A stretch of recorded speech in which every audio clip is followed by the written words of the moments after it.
check out this album. It's actually an album with pages, like a photo album. This is where we get the term record album, because you would buy one of these books back in the 40s, then you'd put your 78s inside of it. See that? An album of 78s. I remember once Jack Benny was on the Dick Cavett show in about 73, and he kept referring to an album of records. And he meant an LP, because that's what it was, but he kept saying an album of records, because that's still how we referred to it. This one, though, has got some interesting stuff inside. This is the one bastion of 78s I've held on to. And the reason being is because, if you look at that, Hound Dog by Elvis. You're probably thinking, when was that ever on 78? Well, back in the 40s and into much of the 50s, a lot of records were released both on 45 and on 78. And Elvis is no exception. Several of his were like that. The Sun 45 or Sun singles, of course. Those 5 singles were released on both formats. And a lot of his early ones on RCA. This is what an American label would have looked like for a 78. And you'll see it's different from what I just showed you, because this is a Canadian label for Hound Dog Don't Be Cruel. A little bit different. And the reason for that is these continued being released in Canada for a few more months, maybe a year, after they stopped in America. So in America, at a certain point, they said no more 78s on RCA. Well, in Canada, they kept going for a while. So you'll see these occasionally, and people won't make the distinction that it's Canadian.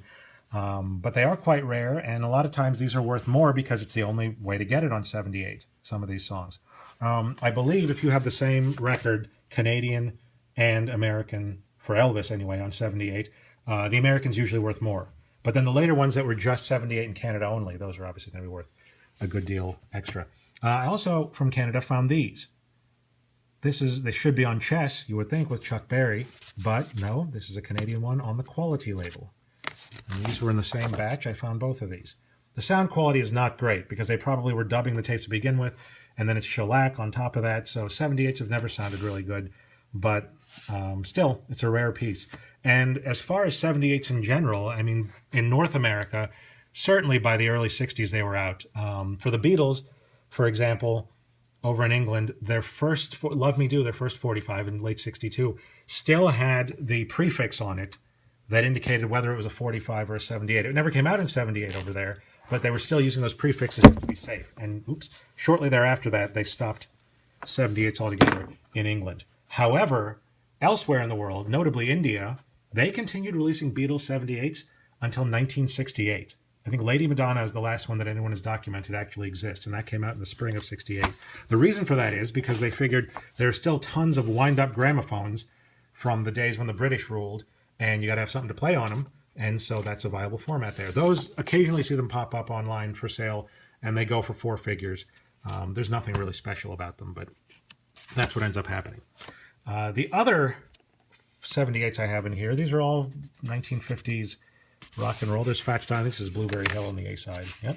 I just happen to have those in here. There's the Elvis and the Chuck Berry over there. And here's Little Richard on Specialty. This is an American one.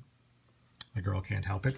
And so that's my very meager 78 collection that I have here. Just a few pieces. I would have one more Elvis American one, and I can't remember what the title was now, but it was one that a girl I was dating in high school, there was one, it was sitting on a shelf. So I asked her one day, what's the deal with that? She said, oh, that's friends of ours gave it to my dad to listen to or something, which I thought was strange. I said, well, tell you what, let me take it home, clean it up. I'll see what it's worth. So I took it home, went to clean it, and I handled it the way you handle an LP. Instead of putting it on a flat surface, I tried to hold it up, sort of like, here, I'll use this other record over here as an example. Tried to hold it like this, you know, and then use a rag on this side to put pressure to clean it. And I put the barest hint of pressure, because I knew it was delicate. I didn't know how delicate. And it broke into about 8 pieces, which I never was able to put back together. And then I called the girl. I was super freaked out and so upset. She said, nah, it's fine. It doesn't matter. So that ended up not being a big deal. I did go to the library and try and look up what it would have been worth in a price guide the next day. And they had this old out-of-date price guide that didn't make any sense. And it was written by L.R. Dox, who I think is based in New Orleans. And I tried to find his phone number, even call him and ask him just to soothe my mind, but I never ended up doing it. Long distance was expensive back then. And obviously now it's been many, many years, and no one's come after me. It hasn't been a problem. So that's my story as far as 78s go. You can also check out my other post about a more modern 78 from 1969 by Randy Newman. I'll link that below.